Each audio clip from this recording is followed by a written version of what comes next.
On today's Coffee Break with Frequent Miler, Chase points boosts explained and evaluated. We're going to talk all about the Chase points boost today. In the past, it was very simple. Chase had a pretty simple system. Depending on which card you had, you got either 1.25 cents per point or 1.5 cents per point when booking travel through Chase Travel. However, that's changed and it's no longer so simple. Now, the base rate is going to be 1 cent per point standard, but there are points boosts and you can get up to 2 cents per point depending on which card you have with the points boosts. Now, if you're an existing cardholder prior to June 23rd of 2025, you're going to get the best of both worlds for a while. It's a little confusing. We've got more detail in a post. The points you earned before October 26th of this year will work at the old rates for a while. It gets very confusing. So you'll see the linked post in the show description for more information about that. But the bottom line to know is that if you had either a Sapphire Preferred or a Sapphire Reserve or an Ink Business Preferred before June 23rd, you're going to have a base level of your old rate of 1.25 or 1.5 cents per point and your existing points for a while. And you'll also see the points boost that we're going to talk about. But if you're a new card holder, if you've opened one of those cards since June 23rd, then all you're going to see are either 1 cent per point or points boosts. So we're going to talk more about what those are, how they work, and whether or not they're a good deal. Yeah. And the other sort of big picture thing to know is that points boosts are only for flights and hotels. So if you're hoping to book a cruise or a train or something like that through Chase Travel, hopefully you're grandfathered into the old system, because with the new system, you'd only get 1 cent per point value. And believe me, you don't want to do that. Book some other way if that's your situation.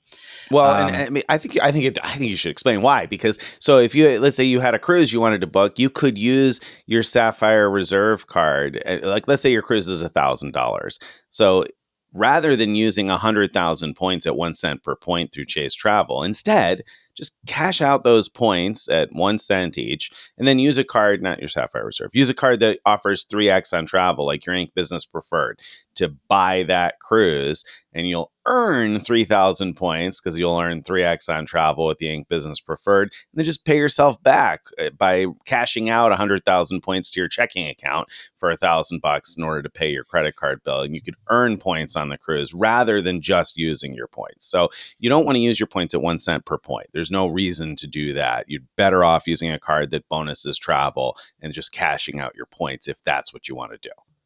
Yeah, and if the cruise is available through the Chase Travel portal at a good price, then use your Sapphire Reserve through the travel portal to pay for the flight, and you'll get 8 points per dollar. Great point. If you're in the new system. Okay, so with that said, let's talk first about flights, and we'll talk about what those points boosts are all about when you're booking flights. Then we'll talk separately about hotels. The way it works with flights is there's a set of airlines that Chase seems to have some kind of deal with, where when you're searching for flights, some of the search results will show that a points boost is available for those flights. And it's limited to whatever airlines Chase has in their rotation at the time. They tell us that that's going to change over time. But right now, it's airlines like United, Air Canada, Emirates, Qantas, Singapore, and more, whatever and more means. They also listed Southwest as one when they told us, but I have yet to see a single Southwest flight boosted. So TBD about Southwest. Now, when you just because an airline is included in points boost doesn't mean that all of the flights that you see in your search results from that airline will be boosted. With United, I found most flights are boosted, but with the others, I could only find like a few here and there that were boosted. All right, let's talk about what boosts mean now. So let's say you're searching for a particular flight and it is boosted. What it means is if it's an economy flight and you have the Sapphire Reserve card the boost will be 1.5x, meaning you'll get 1.5 cents per point value for that flight. If you have the Sapphire Preferred or Ink Preferred, it's 1.25. So if you've been following along, you'll see that you're only getting the old boosted rates, the old sort of standard Chase travel rates when a flight is boosted if you're booking economy. So in other words, you're not going to find like vastly outsized value for economy flights on Chase Travel, and you'll only get like the old rate when the boosts are available. Things get a little bit more interesting though when you start looking at premium cabins. So even like things like Comfort Plus, different airlines call them different things, but that level of economy that's like they sell for a little bit more. Or premium economy, which is the usually on international flights where you have a leg rest and more recline. Either one of those, if it shows up as boosted, you're looking at a 1.75x boost with the Sapphire Reserve or 1.5x with the Sapphire Preferred or Ink Business Preferred. So suddenly it's getting interesting. Your points are getting worth more than they could have been worth before. And then things get really interesting with business and first class flights, because there you're looking at 2x boosts with the Sapphire Reserve and 1.75x with the Preferred and Ink Preferred. Yeah, so 2 cents per point. Of course, keep in mind that that's on boosted flights. It's not on all business and first class flights. So it's not going to be everything. But when it is available, that could create good opportunities, because there could very well be situations where it makes more sense to book a paid business or first class ticket through Chase Travel than it does to book an award ticket. An award ticket might cost even more miles. And in fact, I mean, we typically find United miles, for instance, to be worth, I don't know, somewhere around 1.3 cents per mile, right? I can't remember our exact RRV for it, but 2 cents is better than typical for United miles. So probably there'll be a lot of situations where you'll find boosted United flights that are a better deal through Chase Travel than they would be booking as an award. So it's worth taking a look. And of course, you'll earn miles on the flight and status, progress towards status, all the rest of that. So that's interesting, I think, right? Are the prices the same as what you'll find elsewhere, though? Mostly. That's a good news. When I initially did a comparison, it looked like economy flights were a little more expensive than I could find on Google Flights, for example, but premium economy and business class were the exact same price. More recent searches I've done, that discrepancy is no longer there.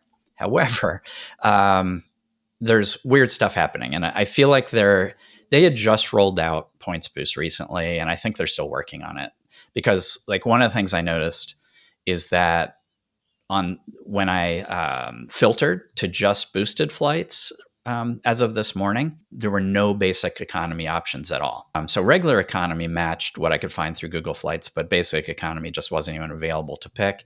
I know that wasn't true before. I know I saw basic economy as an option before. So whether it's coming back or not, I don't know at the time we're recording this. The other thing to know is Chase Travel doesn't have most low-cost airlines available. So if you're looking for those really cheap flights, like on Spirit or Ryanair kind of things, you're not going to find those flights or those prices.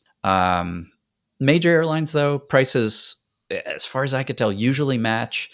The only time I've seen an exception was when what Google Flights found was some weird package deal through some website I've never heard of, but booking through the major airline showed the same price as Chase Travel. Yeah, this is kind of interesting to me. So, I mean, what do you think? And considering all that, prices are generally about the same as what you'll find elsewhere, and there are situations where you'll get more value out of your points than you used to. So, I mean, is this a good thing, or is it bad because you're not getting what you used to get? Yeah, there's both is the answer. What I like is the fun of finding things. Like there are times where, especially on short domestic flights, where first class is not that much more expensive than economy.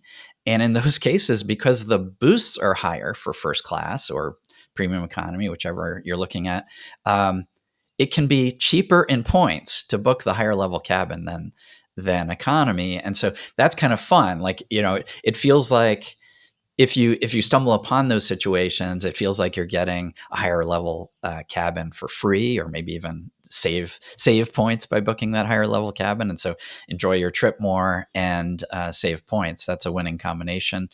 So, that's fun. The possibility of finding outsized value, like, looking for a big international trip and you find that there's a great deal in cash for, maybe a business class flight. In the past, the best we could do is 1.5 cents per point value when booking that. Now we could potentially get 2 cents per point per value. So there are gems of opportunity out there now that weren't there before. That's the good news. The bad news is there's no way to know when you're going to find that. And so it's frustrating. I'm finding it frustrating. I wanted to find these points boosts for like the JetBlue promo. Could I fly to Europe on JetBlue Mint and get 2x, 2x 2 cents per value, point, yeah. booking it through Chase? But no, there's no points boost for JetBlue yet. Same thing with that Turkish promo that's out at this time. I briefly thought about doing that. No points boost for Turkish flights. So it's frustrating in real life. So hypothetically, it's fun. There's all this like hypothetical value out there, and some people will find that, but I'm finding so far more frustration than value.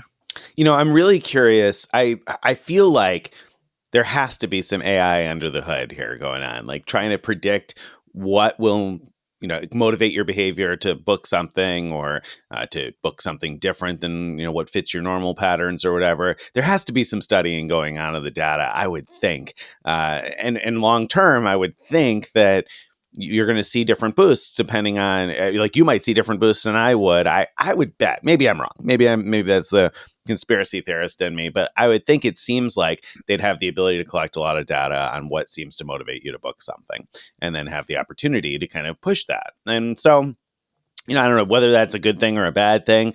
We could debate that, but I could see that coming into play over time. We'll see. I mean, this is early, and we don't know how many more airlines we might see or might not see. So I think it'll really vary. But I could see there being situations where perhaps they're able to push you to certain things that are more beneficial one way or another for the travel portal or the airlines that they're trying to. Yeah.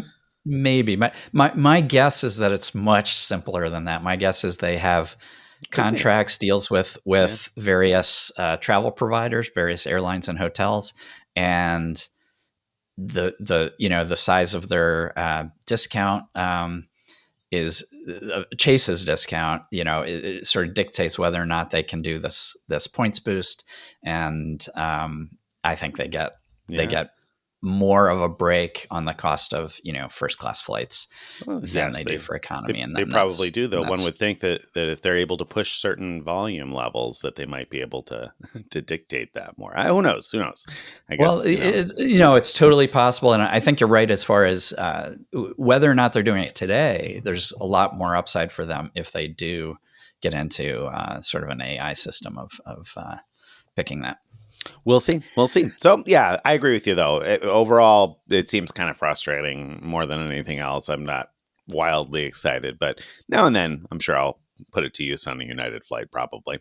But let's talk about hotels, because I think the hotel side is potentially more interesting to me. Whether or not it is to everybody else, I guess that'll be an individual thing. But this is more exciting to me because you have a few different options with hotels. First up, you got the Edit, which is only available to those with Sapphire Reserve cards, either the consumer or the business Sapphire Reserve.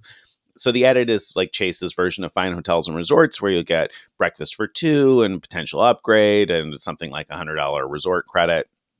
Varies a little bit property to property. But those properties under the Edit in that program are all supposed to be 2x value, 2 cents per point. And we found some bugs in the system. There's been a property or two that wasn't displaying properly, wasn't boosted properly. And so far, they've been pretty responsive in terms of fixing that. So hopefully, as those bugs are found, they'll continue to fix those things. And overall, there are far fewer properties under the edit than there are under Fine Hotels and Resorts. So if you're comparing to Amex Platinum Card and Fine Hotels and Resorts, you'll find way more properties under FHR. Although anecdotally, I think it just depends on where you're traveling because, like, for instance, New York, I think the edit has more properties in New York, or at least a greater variety than Fine Hotels and Resorts does. Whereas like Abu Dhabi, I think the edit had one and Fine Hotels and Resorts had like a dozen or something. So it's going to vary depending on where you're going. But if you have a Sapphire Reserve, you'll want to check that out because you get 2 cents per point on all bookings through the edit. Other hotels are going to be 1.75 cents per point with a Sapphire Reserve when they're boosted, or 1.5 cents per point if you got a Sapphire Preferred or an Ink Business Preferred. Now, again, that's when they're boosted. Not all hotels are boosted, though there are quite a lot. I mean, in my searches anyway, there have been quite a few that have been boosted to those rates. So, that's potentially good news because you can get decent value. I mean, our reasonable redemption value for Hyatt points is 1.8 cents per point. People are pretty excited about Hyatt points at that value. So in places where you can get 1.75 cents per point, I think that'll probably be interesting for a lot of people if prices are equal. Are they? No, prices are not equal. Sometimes they're equal, I guess is what I really should say is often the prices are inflated, but not always. I've looked at, I haven't done a big scientific study of this yet, but where I've looked at prices and compared them, I did two different things. Initially, I looked at prices through Chase Travel, specifically of the edit hotels, and compared that to prices when booking directly. And when I looked at that way, the prices usually were worse, but not always. And usually they were like 5%, 8% worse, like not like way, way worse. But there are cases where it's way, way worse. So separately, I looked at points boosted hotels, not just the edit hotels, but point boosted in general. And I was curious whether the Chase Travel portal was inflating prices over other online travel agencies. So I compared to hotels.com, and there I found that 3/4 of the hotels that I looked at, the price was exactly the same. That was the good news. But 1/4, they were randomly like higher prices. And I don't know. I don't know how that's being decided when they want to jack up prices. So I don't know how that's being decided when they want to jack up prices. My guess is that's where the AI is coming in, Nick. The AI is predicting that I really want to book this particular hotel, so jack up the price for that one. That's at least what my experience has felt like since trying to do this. Yeah. There's good news that we haven't mentioned yet, which is that a lot of hotels bookable through Chase Travel allow you to earn hotel points and elite status when booking through Chase. And so normally when you book through something like hotels.com, that's not an option. But on Chase Travel, it'll actually show you that like point that the stay is eligible for hotel benefit, hotel point earnings. So that's good. That might not always work exactly as you hope, but that's because it said it. You'd have recourse to follow up and get that working. Yeah. All right. So is this a good thing or a bad thing? I guess I'll start on that. I am interested. I'm intrigued by this because I think there are opportunities to do well, particularly. I know probably most people like the Fine Hotels and Resorts edit type thing for boutique hotels, but I like to take advantage of that for chain hotels so I can collect elite credit and get my elite benefits. So I'm kind of excited about this because I've seen quite a few chain hotels under the edit. And at 2 cents per point, that's a pretty good return. I mean, I anecdotally looked in New York City and I saw a Hyatt property that is a category 8, normally 40 or 45,000 points per night that Chatwall, I don't know how you say the name of that particular property, but I haven't stayed there before because it's usually 40 or 45,000 points per night. And that's just a little bit more than I really want to spend in New York. And I saw it through the edit for 33,000 points because cash rates supported that, where that was 2 cents per point. So it would cost me fewer points to book through the edit than if I transferred to Hyatt. And I would end up getting a $100 resort credit, breakfast for two, which I would get from as part of my globalist benefits anyway. But if you're not a globalist, that's the way to book that property rather than transferring to Hyatt, because also in that case, it says you'd get all of your hotel benefits and elite night credit and hotel points. And so you'd earn points on that too. Beyond the fact that you would use fewer points, you'd earn points on it. So there are plenty of times like that where I'm going to be actually pretty happy to use the edit. Now, that's going to vary though, person to person. I happen to go to New York a couple of times a year. Not everybody does. And so it depends on where you're going, because the edit does have far less coverage than some other premium travel booking platforms. But there are situations where I think that 2 cents per point is going to be very good, and where I think 1.75 cents per point, frankly, is going to be good for a lot of people.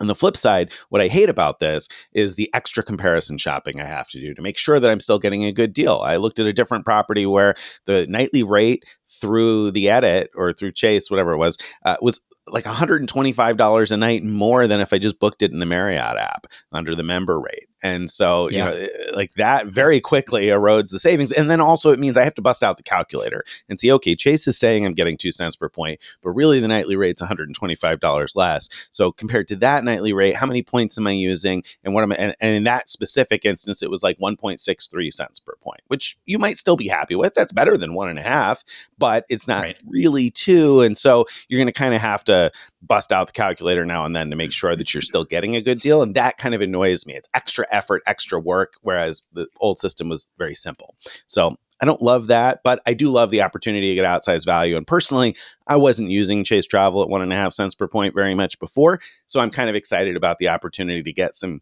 farther outsized value, because I'd be much more likely at 2 cents to use it than I was at 1.5. But I think for the average person, overall, this is probably not great. Yeah, maybe. Although it just depends on your booking preferences. I do like the aspect of booking boutique hotels. I love that. So, I've been excited. Citi, for example, Citi Thank You Rewards has gone into the ability to book high-end hotels at good value by adding the ability to transfer points to leading hotels of the world. And you could get something like 1.6 cents per point value that way. The ability to transfer points to preferred hotels at a 1-to-4 ratio, which gives some amazing opportunities that way. But neither of those chains, for lack of a better word, collections of hotels, have all that many properties. And so I'm often going places where I want to book something nice but more boutique-y, but it's not available through either of those options, and none of the big chains are available. This gives me another place to turn to. So, and I have seen, like in some like really like, New England, Martha's Vineyard, places like that, where the edit hotels do show up, even though there's no chains there. So, things like that make it exciting to me, especially in the situations when the prices are reasonable compared to what I could book elsewhere. Because as long as it's close, like if it's within 5-10%, then probably the $100 property credit and the free breakfast or whatever perks I'm getting through booking through that way make up for that. And so I'd be getting close to the full 2 cents per point value. And then also the Sapphire Reserve card now has these credits for booking cash rates through the edit, as long as you do a 2-night or longer stay. And you get $250 back per 6 months. So the way I'm looking at it, I think this should work, is if I find a good deal for a hotel I want to stay at, for booking with points, I should be able to. Chase Travel lets you, when you're checking out, say, how much of it do you want to book with points? And I want to say, I'm going to book everything with points except for $250 worth. And then I'll use my Sapphire Reserve card to pay the $250, and I should get that credited back once every 6 months if I do that regularly. I find that pretty exciting. For those who are grandfathered into the old Sapphire Reserve stuff for a while, though, keep in mind, those coupons do not take effect until October 26th of this year, of 2025. So For me, I've got to wait till then, but I find that pretty exciting. So overall, with the hotel thing, just like you, I wasn't using the 1.5 before. So to me, it's all upside. Like there's more opportunity now than there was before. Yep. But if you were somebody who was frequently using 1.5 cents per point before, then I think it's shakier. Although the 1.75, Absolutely.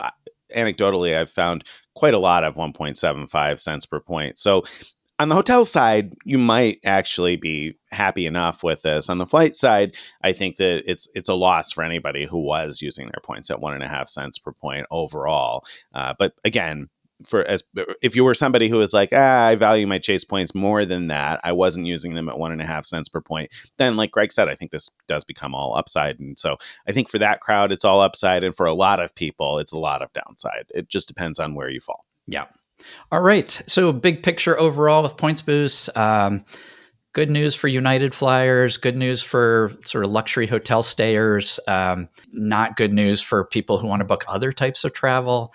But so I'd say on average, there's more bad news than good, but there's some good. There is some good news in there that for people searching for those sort of diamond in the rough opportunities. There's more upside possible. Just harder to find than there was before. Don't forget, if you've enjoyed this and you'd like to get on our email list, you want to go to frequentmiler.com/subscribe to join our email list, follow us on all the various social media, and check out our Frequent Miler on the Air episodes dropping every Friday.